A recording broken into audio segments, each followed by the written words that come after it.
These my Dallas make it hurt.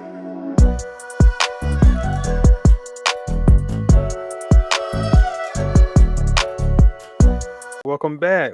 Welcome back to the Deep Cover Podcast. I'm your host, Kerry Stevenson, at Kerry1313 on Twitter. Again, shout out to my boys, Mike and Chris. Um, they let me fly solo again today. Try to bring you some more fantasy goodness, kind of help you get prepared for your drafts. First of all, if you like the content we're providing, give this video a like. Also, subscribe to the channel. We're gonna bring you a lot of good things, a lot of different layers, and different stuff football wise. We're trying to bring to you. So definitely stay on the lookout and subscribe so you get that notification. When new stuff comes up. Also, if you're listening to this in audio form, make sure to give us a 5-star review. Help us continue to grow and try to bring more content to you. I'm with you today. I'm going to start what I call a workshop series. And this workshop series is going to be on something that's near and dear to me in the fantasy space, and that's tiered rankings. Tiered rankings have helped me tremendously, helped me take my game to the next level as far as fantasy, as far as consistently winning. And I think it's one of those foundational pieces for you if you're trying to really get good at the game. Now, I don't know if this gentleman was the first person to really do tier rankings on the mainstream, but he was kind of the first person to bring this into my awareness. So shout out to the GOAT Evan Silva for his tiers of Evan that we all know and love. So shout out to him, for being a motivation for that, and also doing something that is helping people, myself included, take their gains to the next level. So I'm going to try to keep that going on and try to help you take your gains to the next level. And so, reason tier rankers are so important, they basically force you to add nuance to your evaluation of players. It's easy to have a ranking, your top 10 running backs, and you list, each running back 1 to 10.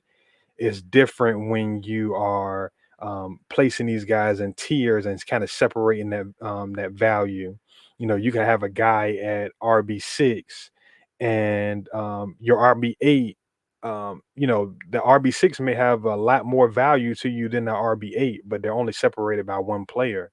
Unless you put these tier rankings in place and help you kind of sort those things out. So they're just a lot more nuanced than regular rankings. They give you a clear cutoff. They kind of help you highlight the strengths and weaknesses of each position in the draft. And it just gives you so much clarity going into these drafts.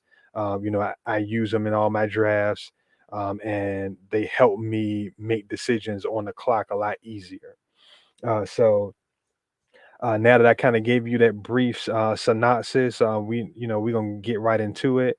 I'm gonna try to build some tiered RB rankings and just kind of talk through different decision points and talk through the players, and just help you kind of build a foundation.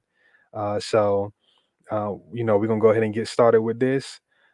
Let's see. So we're gonna start with the first tier, and I like to name the tiers. Typically, I like to name them um, kind of in the range of what I'm looking at as far as how I'm gonna draft. Now I tweak these all day, so be flexible with tweaking them, changing them when we get new information, changing the name as you start to kind of um, build your strategy. So just always be flexible with that. I'm gonna go ahead and start here. So we're gonna do RB rankings. Oh, if I can spell RB rankings, tier one. I'm gonna go ahead and name this tier, and I'm gonna name this tier Elite RBs. All right. So I'm gonna do a little something different right off the bat here. I think it's a consensus top 6 guys as far as the RBs goes this year, but I think there is a gap um, with the top 2 compared to the other 4. So, most people are going to put all of those guys in a big tier, and I'm going to do this a little bit differently. Um, it may not make much of a difference as far as how you're drafting. Functionally, it may make no difference at all. But for me, for the sake of consistency, um, I think I'm going to split these guys up a bit, and just would feel disingenuous to me to put these guys all in the same tier.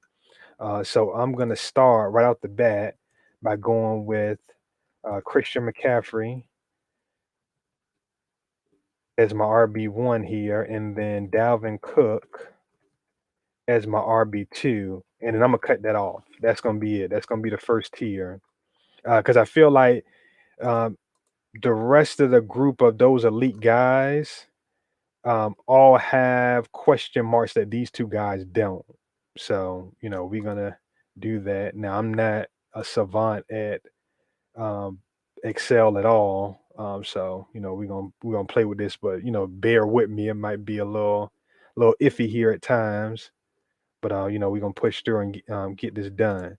So that's my tier one, my elite RB1s. Those guys are three down backs. You don't have to worry about any issues as far as them getting the volume in the passing game. The offenses they're in revolve around them, and they're, people throw out the workhorse back terminology, but there's not really a lot of workhorse backs out there, and these two are definitely fit the description of that. So that's going to be the first tier. So now we're going to go to tier two here. And tier two, we're going to name, say, high end RB1s. All right. So, like I said, there's the consensus um, top six guys. And for me, four of the six guys, you can pretty much mix and match. You can make an argument for all of them, three through six. So let's kind of talk through that. So, um, one would be Alvin Kamara. I think he's probably the guy that you see go number three most often. Um, and with him, to me, the question is the passing game volume. Regardless of who's the quarterback, will this offense hunt targets for Kamara like they did under Drew Brees? It wasn't like that last year. I think the upside of his involvement there it has much more to do with the design to me than it is who's under center. So watching how Sean Payton puts this thing together is going to be fascinating. Will Kamara get the targets and the offense kind of organically by having him, split out wide in the screen game, quick throws to the flats?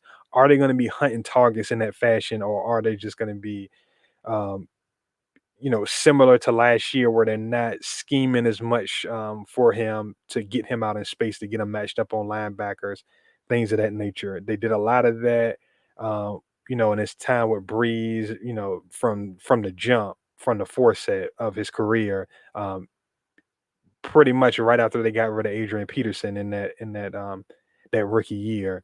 So will they return to that? Will they make it a point to get him touches like that? That's going to be something I'm looking for heavily. So that's pretty much the story with him. Look at another guy, Zeke Elliott. He's in a great position. We know Dak is back. We know the offensive line is back, and we cannot understate how much better his environment should be this year. But to me, the biggest thing with him is the targets. In Dak's four starts last year, Zeke had 30 targets. Now I know some of that is going to be slanted because they trailed in a few of those games, but that's a huge number. That's not a number I can gloss over with the guy that's going to get the volume of carries that he's going to get. So he's a guy that I think is being a little bit getting sold a little bit short. I know Tony Pollard is there and a talented back, and I took him in the best ball I showed you guys. But honestly, Tony Pollard's presence is a kind of a pseudo risk. Um, Look, the contract is what it is, and Zeke is still a talented guy. And really, as long as that direct deposit is still hitting for that same amount in that bank account, Zeke is going to be the lead back. So I don't think you have much concerns with Zeke. Maybe the one concern would be, um, if he's in optimal shape to give you the upside to kind of break off long runs. But I don't think that's too much of it big deal. I think the main thing you worry about is the volume, the targets, and that all looks great to me. So that's Zeke. Another guy, you got Derrick Henry. Um, he's been Teflon Don, every year. Especially when it is cold, he's a threat for 200 plus and two TDs at any given moment. But I'm looking at them this year and looking at the Titans' schedule. So per Sharp Football, the Titans have the second worst net rest differential in their schedule, and so we know Henry has been like indestructible. But I'm looking at that and I'm looking at the extra game, and it makes me wonder if they may try to build in some rest for him, this year, with all the wear and tear that he's put on himself, and he's stood up to it. He stayed healthy, but it makes me wonder: will we see a game or two where they build in some rest, maybe pull him early, or maybe sit him out altogether, just depending on where they are in the standings. So that's something I'm going to be watching. Then there's also the huge elephant in the room is he just doesn't get targeted in the passing game. So that's always a concern. Like I said, he has that 200-yard, multiple TD upside in the game, but he also could carry it 23 times for 82 yards and no TDs. And those games hit different for you. So when you drafting a guy in that, that top part of that first round, you want a solidified floor, and the targets, the receptions. That's part of that floor. You have to factor that in.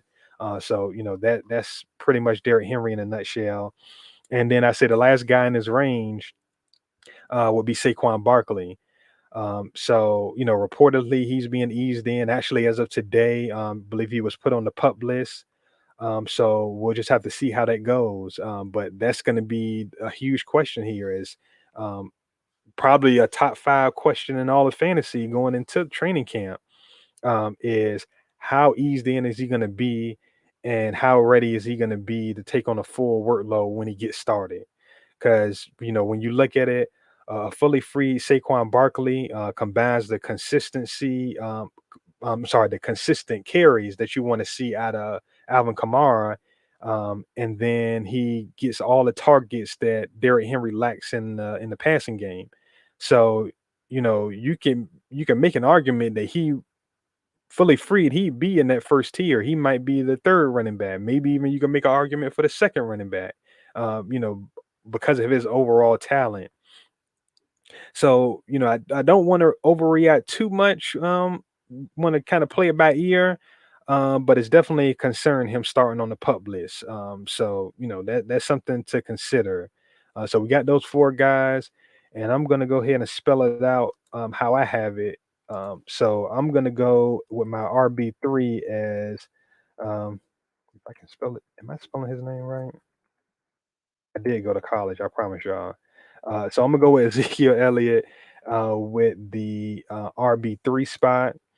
I'm gonna go Alvin Kamara at RB4, and I'm gonna go Derrick Henry at RB5, and I'm just gonna play it cautious and go with Saquon Barkley as that RB6. As of right now, we'll see if we get more info as far as when he'll be ready to go and things. If we start to hear more favorable news as far as that goes, then I'll definitely be moving him up. He's a guy because of his pass catching um, upside. He's somebody I would at least like to have over Henry. So that's something to kind of keep your eye on. So that is it of tier two. So they consist of four backs. So we're gonna move on to tier three. I'm gonna go ahead and delete this out, shift that up, like so, like that. Shout out to the people that get that reference. All right, so let's move on to tier three. And so tier three is going to be the rest of the guys I consider uh, in that round one, round two kind of value range. So I'm going to call this tier the rest of the RB1s. Stuff RB1s. Right. And so there's some talented guys in this range. And these are guys that to me, this is a super interesting spot in the draft, and it's full of guys that have huge upside, and these are guys that you just gonna have to decide to take a stand on. And it's gonna be one of the inflection points to me in this draft. Because if you take a stand on one of these guys and you get it right, you're setting your team up really nice right off the bat.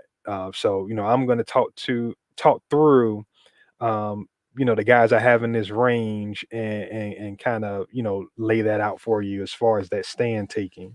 So right off the bat, I'm gonna start with Aaron Jones. For me, if you take a stand on Aaron Rodgers playing 17 games, and then you factor in Aaron Jones playing his normal role, and then absorbing some of those targets left behind from Jamal Williams, then to me, you're looking at the rare second round pick that can outperform his costs. If you take a stand on the Chargers, letting Austin Eckler cook it at the goal line, then to me, you're looking at a surefire first round pick that you can maybe get in the second round, depending on where you're drafting. If you take a stand on Jonathan Taylor's big play upside and you worry less about his questionable passing game involvement, then you're looking at one of the biggest spike week threats in the whole league. If you take a stand on Joe Mixon's 16% target share in his last three games, you factor that with the Bengals having the eighth easiest schedule as far as R&B pass efficiency defense per sharp football. I'm sorry, and you factor all those things in, and there, believe it is top maybe 6 or 7, as far as, schedule difficulty. You factor all those things in and the carries he's gonna get, anyway, just organically, you could be looking at a discount RB1.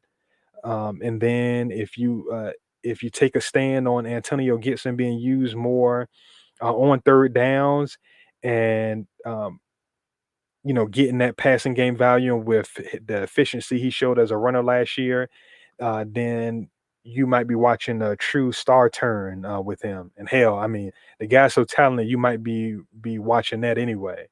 So those are guys, like I said, huge upside. If you pick the right one, you're setting yourself up real nice. So those are the, let me see, one, two, three, four, five. So those are the five guys I have in that range. And so let's go ahead and rank them out. Austin Eckler, I'm gonna go with first here, just because his his target share is strong, it's solid. Like there's no question that he's gonna get the ball in the passing game, and he's gonna get carries. The only thing is he gonna get the goal line work? If he gets the goal line work, like I said again, we're talking about a um, maybe top 6, 7, 8, somewhere in that range pick. Like you can justify taking him that high if he's going to get the work in the passing game. And as you can see, I am struggling trying to line this up properly.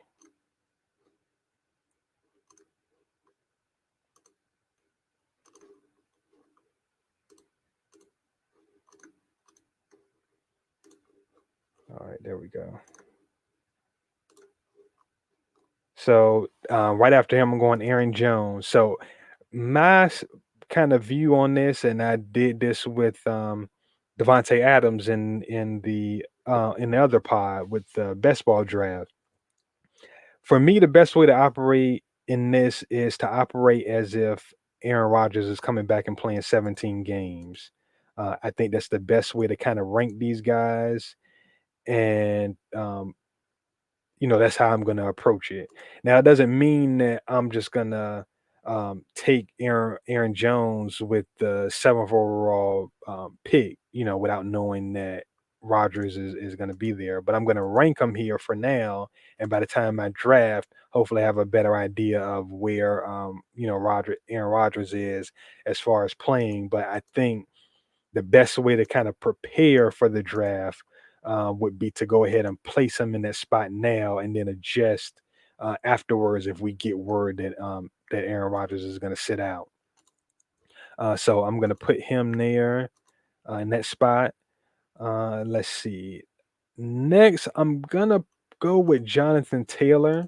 I think his home run ability, and the fact that he's not a flat out zero in the passing game kind of sways me there. I mean, he had some huge games to end last season. So I mean, the ceiling is high there. Obviously Naheem Hines puts a bit of a monkey wrench into that, and then with Philip Rivers gone and Carson Wentz in, um, you know, I don't know if Carson Wentz is going to be as apt to check down as Philip Rivers was. So I think that kind of hurts them as far as their passing game, um, as far as the running backs passing game volume. But I'm sure, the coaches there will still make sure that it's a priority to get the ball on the ball out of the backfield. But you know, preferably we like to see some good things as far as target share for him. Then next, I'm going to go with Joe Mixon. Um, I really like Joe Mixon this year. I know he's a hot button guy, but the guy's just super talented. Um, like I said before, with the targets he has the chance to get, and then his just overall ability as a rusher, I think it's big time. They made that addition of bringing back the offensive line coach they had when Mixon had his best year as a pro, his best yards per carry average as a pro, and anything is better than the guy they had last year. So that looks good. I know people have concerns about the offensive line, and that may try to creep in, but all in all, I think with the pace at which they play, the weapons they have, the inability for teams to stack the box with the guys they have on the boundary, I think is gonna set Joe Mixon up really nice. And then lastly, I'm gonna go with Antonio Gibson. He's one of those guys that if you decide to take a stand on him, um, you could reap huge benefits because he's just that kind of guy, that kind of explosive talent. So that's going to be the end of tier three for me. And again, we named that the rest of the RB ones. So I'm going to go ahead and move on to tier four. Right. And then tier four is going to be another kind of different one. It's going to be a little bit of a change. This is for me, it's going to be a small specialized tier. And I think these are guys that just have an interesting kind of profile, and they shape up as guys that could be home run swings that could really land. And so they're guys I kind of wanted to group together a few of them and kind of get them away from the rest of the bats that might go a little bit after them. And so, like I said, it's three of those guys. And so one of them is Clyde Edwards-Helaire. From a workload standpoint, he had everything you wanted to see before they signed Le'Veon Bell. Now they got Bell, they got Damian Williams. Both of those guys are gone. They made massive talent overhauls on the offensive line, and a couple of those guys, Orlando Brown, real road graders. The center they drafted, um, physical guy, phone booth guy. So I think this offensive line, they want to play nasty, I think, and Patrick Mahomes, and of course those weapons, those guys are the lifeblood of this offense. But I think they want to pound a little bit too. I think they want to be able to salt some games away with the ring game. I think they want to, do some things to make sure that Patrick Holmes is protected. So, I think CH has a big time upside. Um, believe he had 36 catches, and shout out to Josh Norris listening to the Underdog Pod. He was, projecting and thinking that um, CH could easily get 56 catches instead of 36 catches, this year. So if you look at that, if you can get 56 catches, get majority of the work in the running game, and just be in the offensive environment, I'm probably going to say this a lot coming up in these pods is offensive environment. Um, like CH is in the ideal offensive environment for a running back because he can put 2, 3 TD games on the board. Like it is that kind of upside when you got a guy like Patrick Mahomes and those weapons and the ability to move the ball and continue to, just get in scoring range.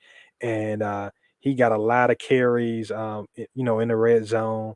And he's probably due for some regression. I mean, one of those games, it might have been the first game off the bat. He got so many red zone carries. It's like, how did you not stumble into the end zone on accident? So, it's got to be some kind of regression coming for that. So he's really interesting to be a guy that possibly you can take a swing on.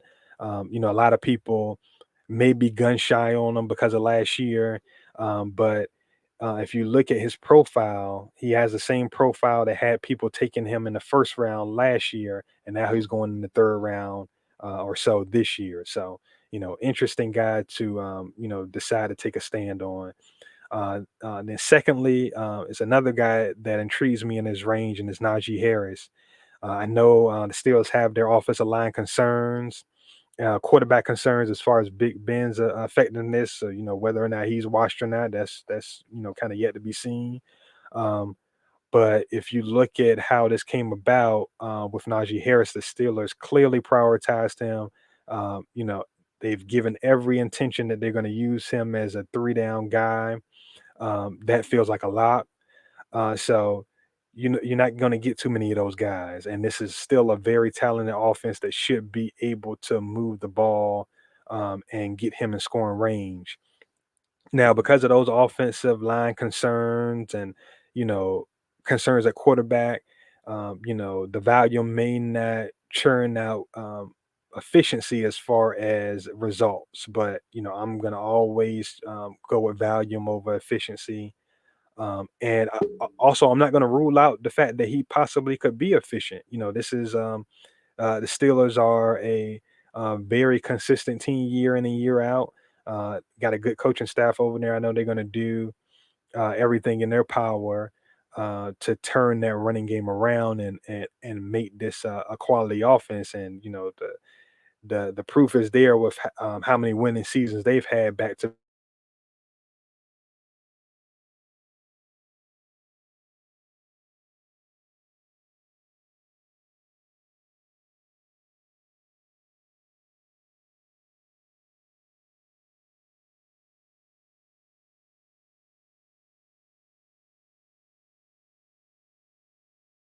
of how they use Le'Veon Bell.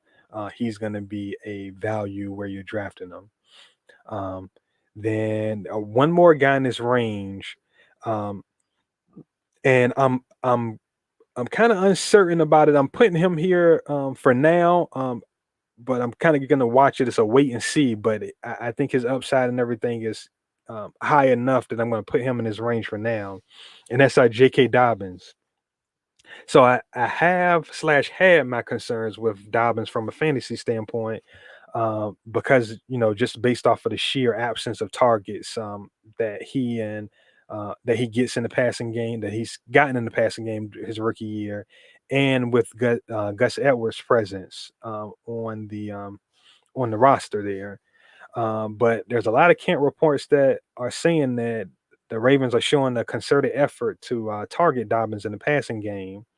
So you got this guy, he's an uber efficient home run threat. He's looks like the preferred goal line back for the Ravens. And then you have the possibility that they're gonna prioritize getting him targeted in the passing game.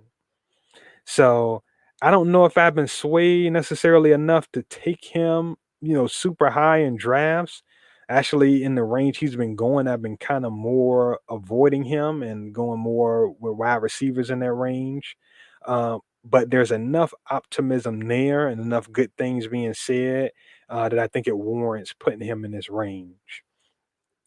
So that's it for that tier. Those three guys. Those are three to me unique guys that possibly could break into um their RB1 kind of range. So I wanted to make sure I separated those guys. So we're gonna go Najee Harris. I'm gonna go with him first. Just based off of what I think is the for sure volume there.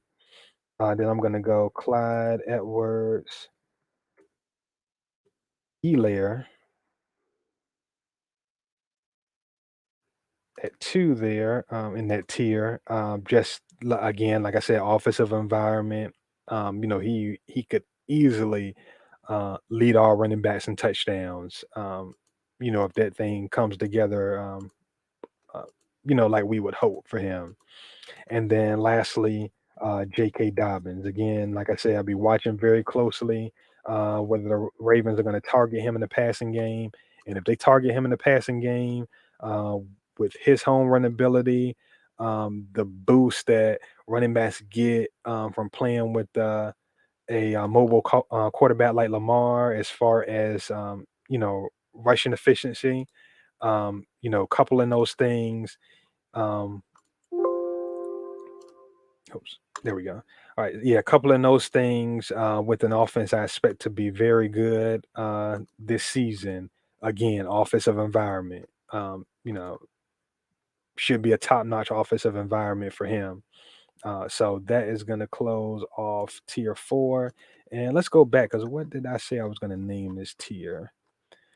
Yeah, so we're going to go with potential RB1s for this name. So, a little smaller, specialized tier. Good lord, spelling everything all wrong. Potential RB1s. All right. All right. So yeah, that makes that. So we're gonna move along to tier five here, and tier five is gonna be a high end RB2s. This is how I'm categorizing this. So let me go ahead and put this in now. So we're gonna do high end RB2s. All right. So let's talk through some of these guys. So and first to kind of explain it, high end RB2s, this is gonna be a group of the rest of the guys that we can kind of anticipate being higher end starters.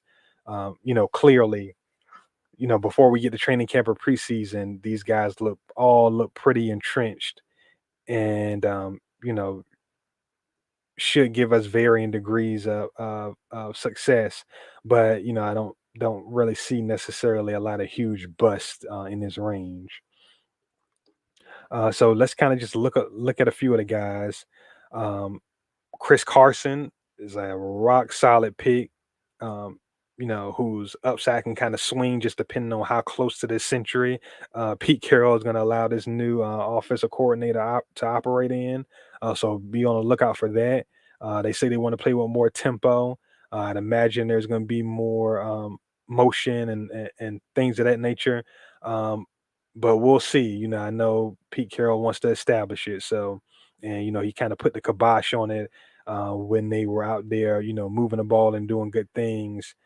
So, hopefully he lets this OC kind of cook a little bit. So we'll see what happens there.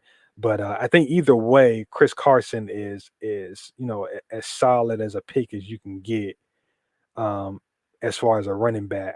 I may not be in love with this range. Like I said before, I think wide receivers that go in this range kind of give you a little bit more of what I'm looking for.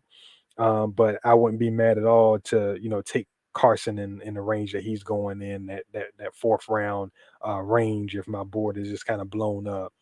And so, and maybe depending on what um how things look with that offense as far as the adjustments they make, maybe my tune to kind of change on that. So we'll see. Another guy in this range is David Montgomery. I think without question, last year he looked more explosive, and a lot of these guys are getting that obligatory. We want to get him 20 carries a game, kind of coach comments. So they already fired one of those out for him.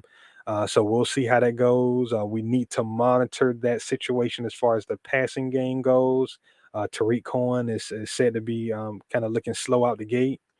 So we'll see how he comes along, because we need they can talk that 20 carry stuff, but we need targets for David Montgomery as well.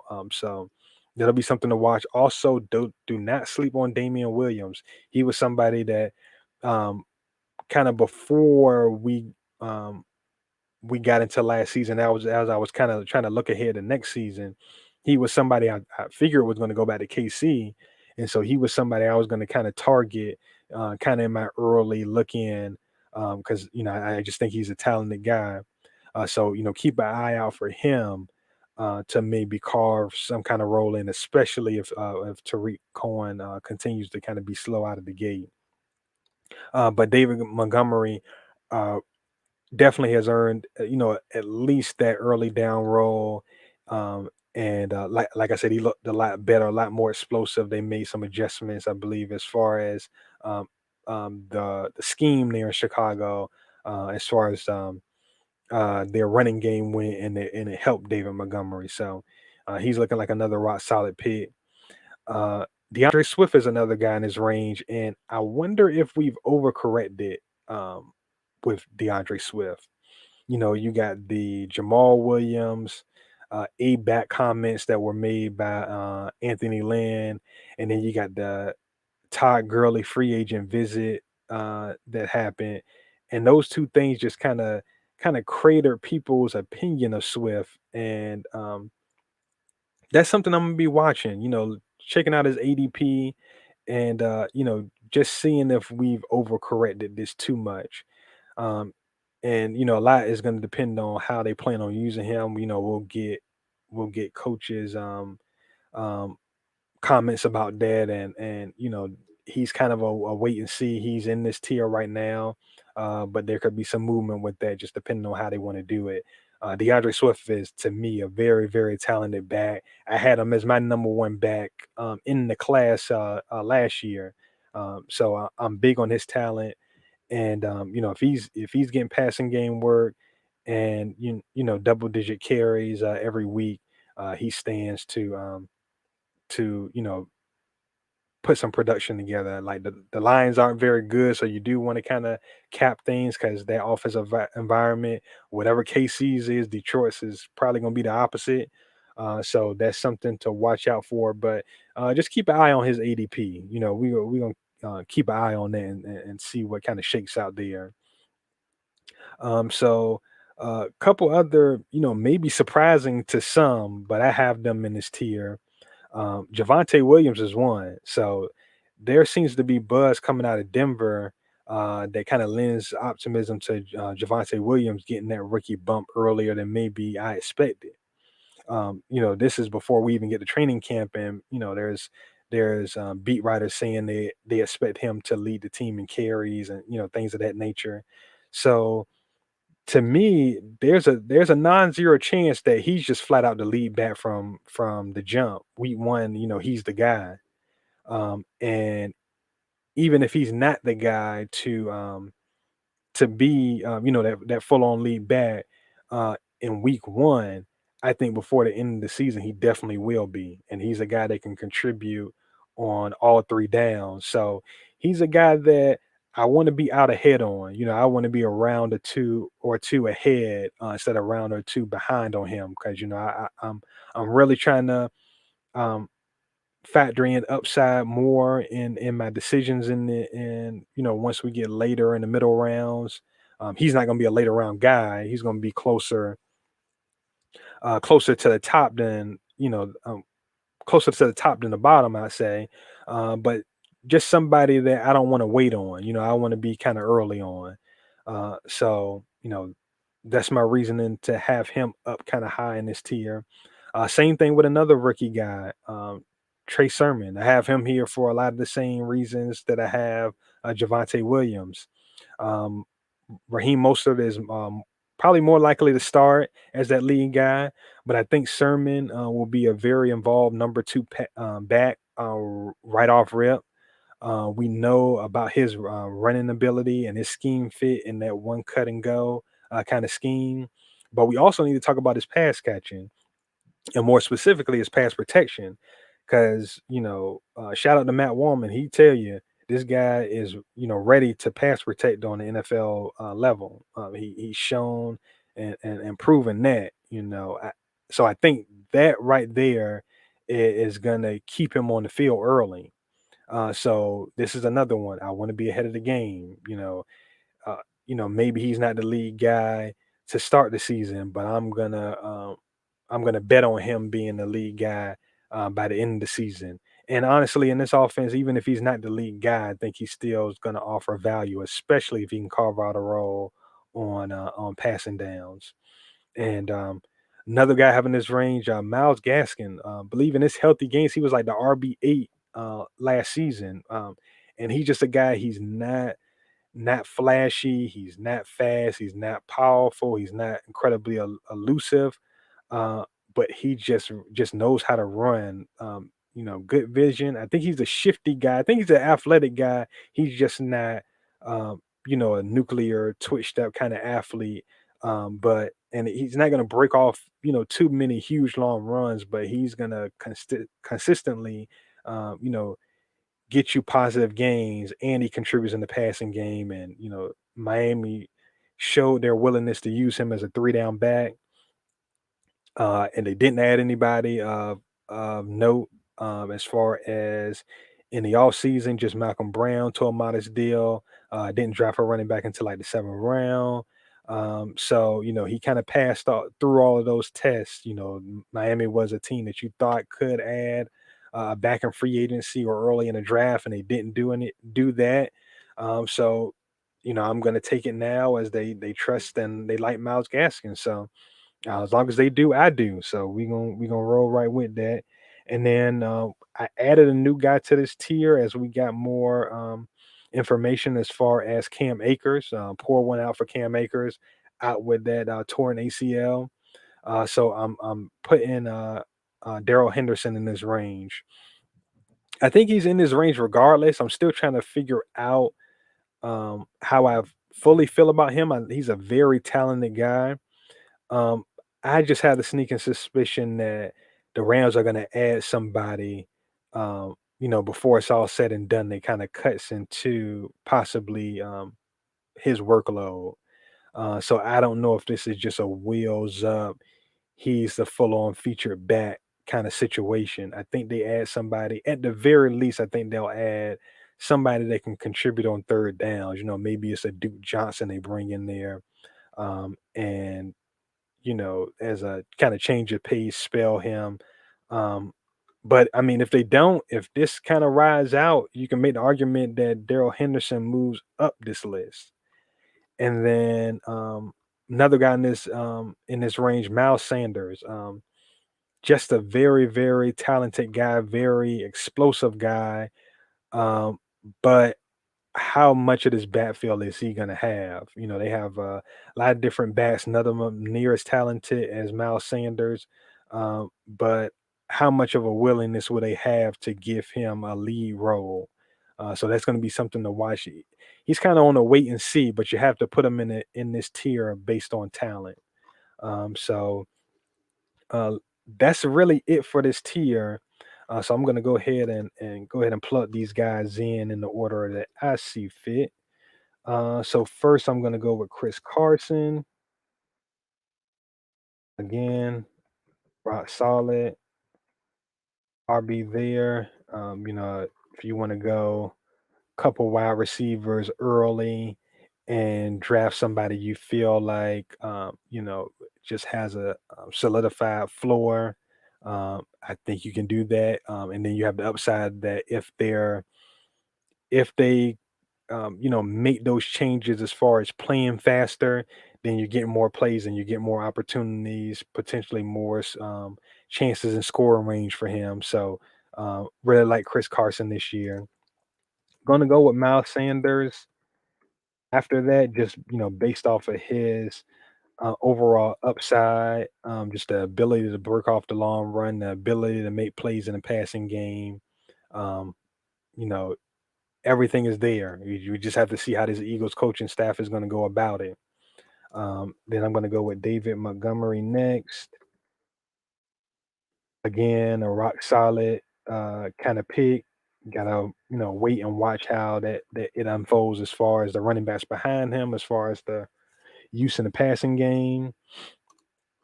Then I'm gonna go with DeAndre Swift next. Again, that's kind of like a wait and see, but I think there's enough there, enough talent to warrant having him in this range regardless. Then I'm gonna go with my rooks. I'm gonna go with Javante Williams first, and love his upside. The fact that they're talking about him this early, as far as possibly leading that backfield, leads me to think there may be some stuff bubbling behind the scenes. And like I said, there's a non-zero chance he could be the guy week one.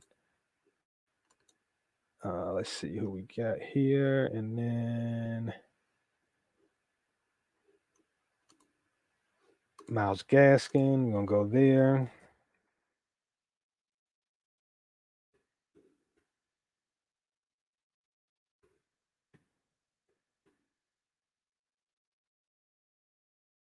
Gaskin.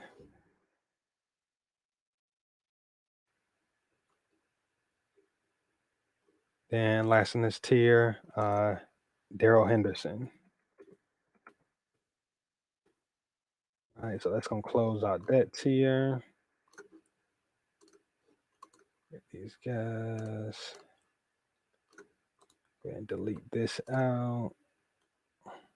Shift out. Then we're gonna go to this next tier. All right.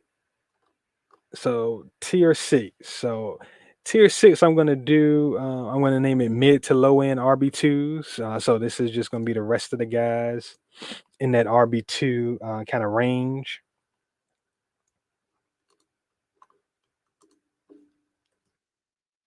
So I said mid to low RB2s.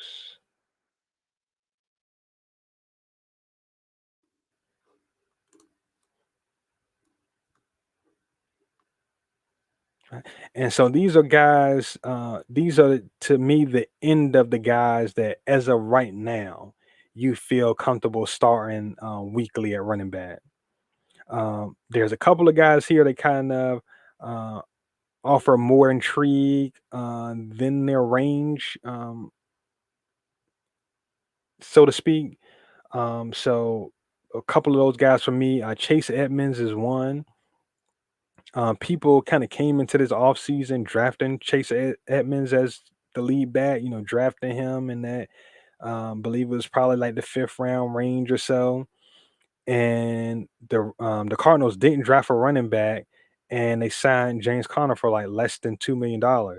And now people are drafting Chase Edmonds as if Conner is a lot to play the entire Kenyon Drake role. Um, I mean, that could very well happen, but to me, there's also a chance in there that Edmonds keeps his same passing game role, 50 plus catches last year, and absorbs some of that early down work too. So if he absorbs some of that early down work, he's easily beating his ADP.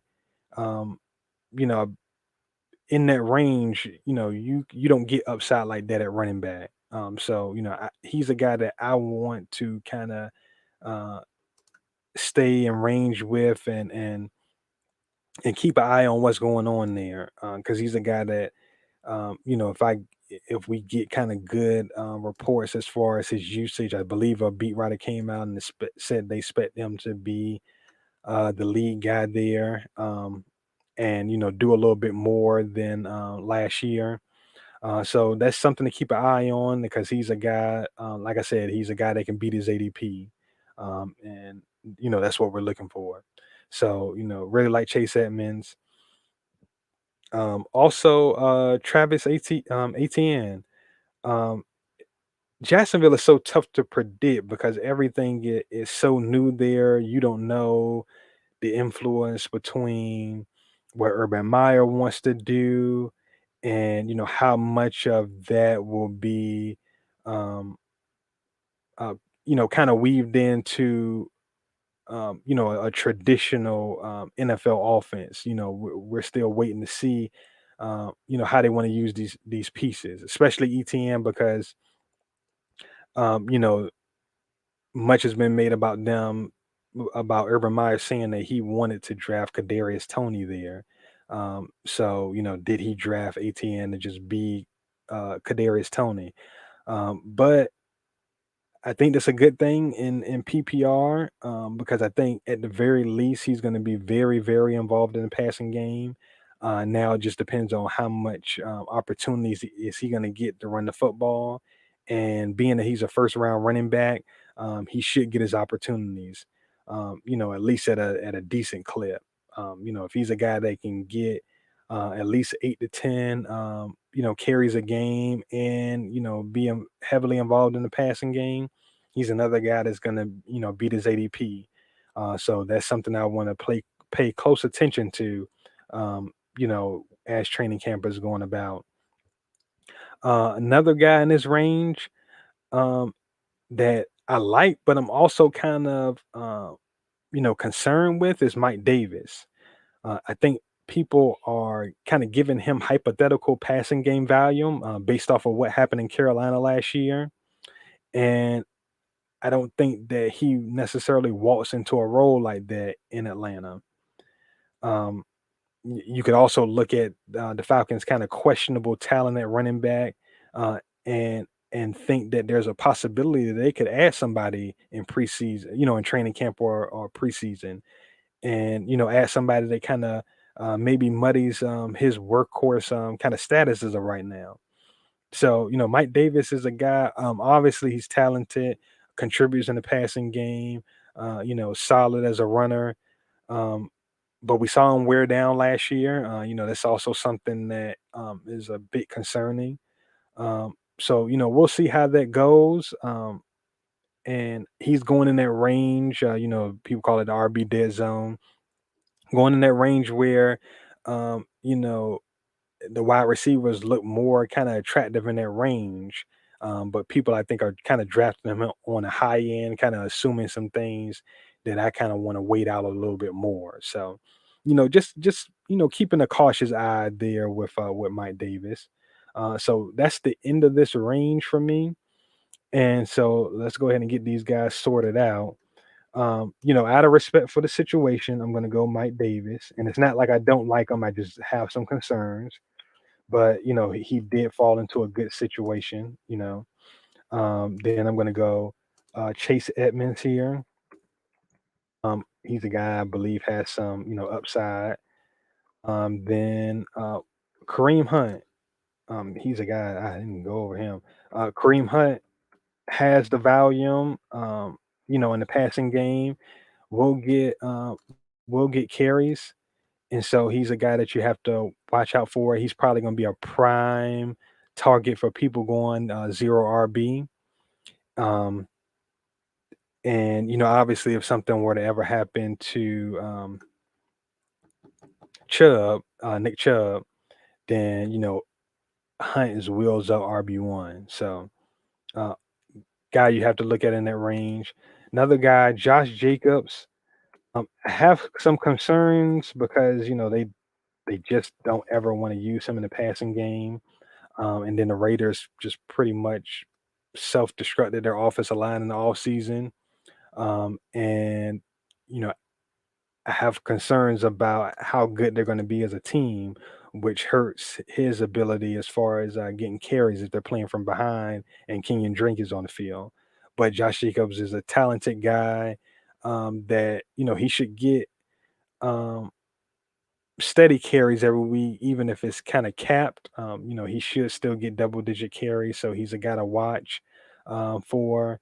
I just have upside questions there. Then I'm gonna go Travis Etienne right after. We kind of talked about his upside there. I'm gonna go Raheem Mostert. You have to respect him and put him in that range, even though I have Trey Sermon higher. Raheem Mostert is a home run guy who is now at the range. Even though I think Trey Sermon is going to take this job and run with it eventually, Raheem Mostert is going to be involved regardless, and he's that home run threat. And he still has the opportunity to lead his backfield. And even if he doesn't lead the backfield, um, it's a very productive 49ers run game, and both of these guys could be values. Then next, I'm going to go Damian Harris. He's the guy I took in the best ball pod, and like his opportunity. Hearing good things about him in training camp. So he should have that early down role on a much improved offense. From a talent perspective, offensive environment should be a lot better than it was last year. Then last guy I'm gonna put in this range, James Robinson. Hopefully, we assume rational coaching and, nothing against Carlos Hyde because I do think he's a, fine, solid player. James Robinson is just a better player.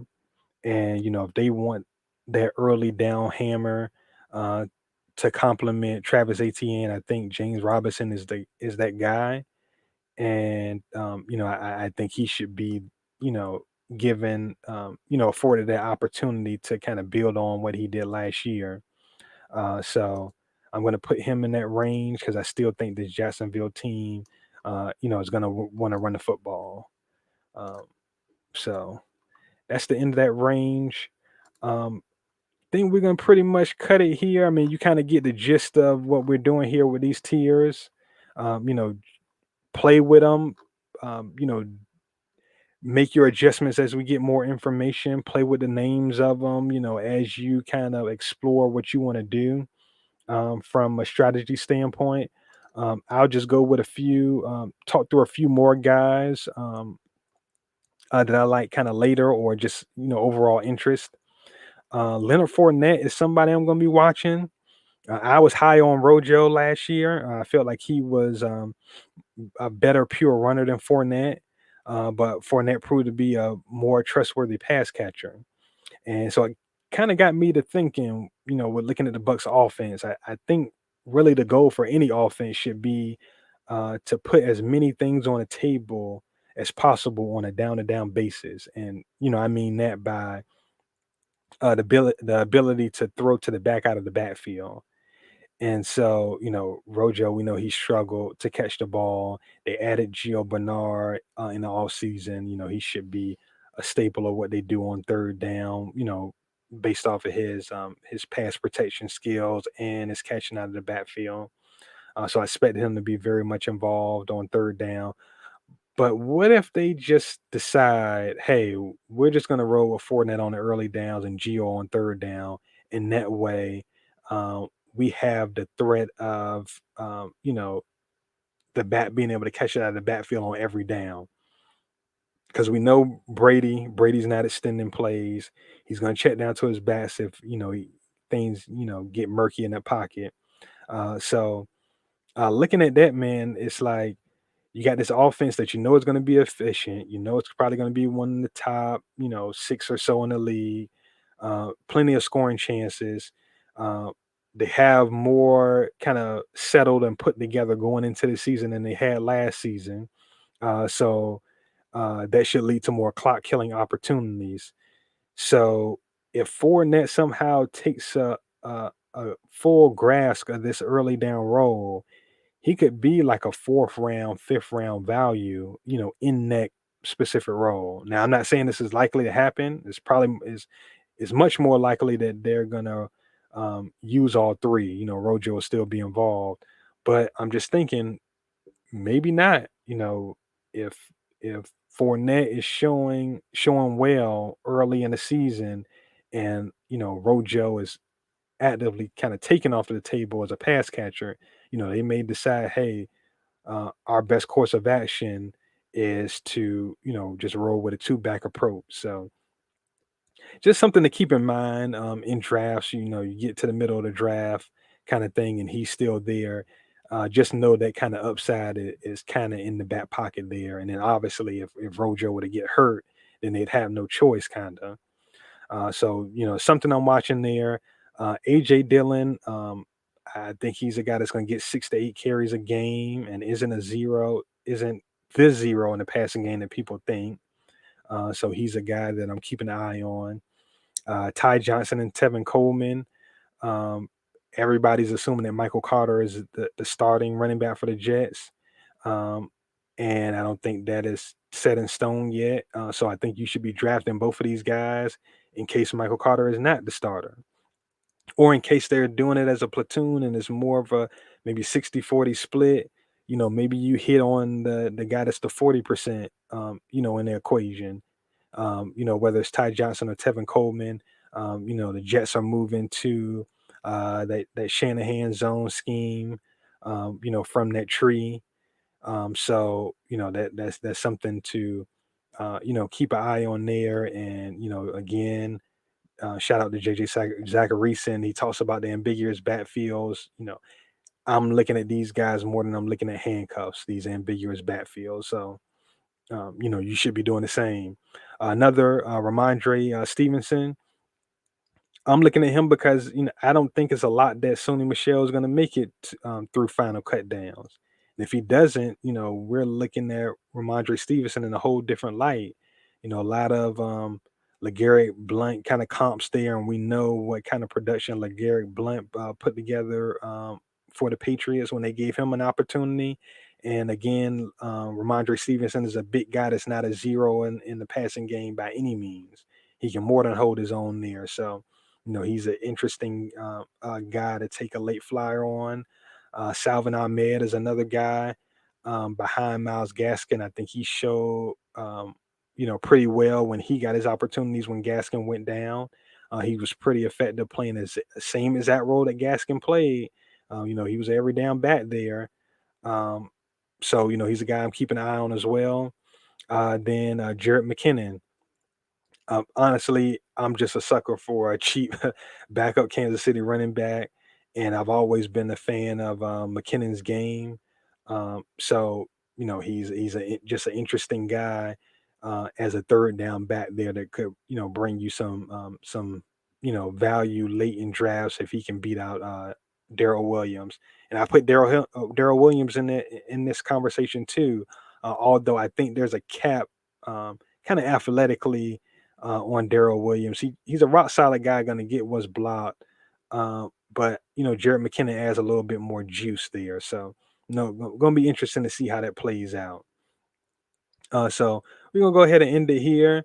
I sincerely thank each and every one of you for watching. Let me know in the comments what you agree with and disagree with. And again, hit that like button, subscribe, and I'll see you guys soon. Peace.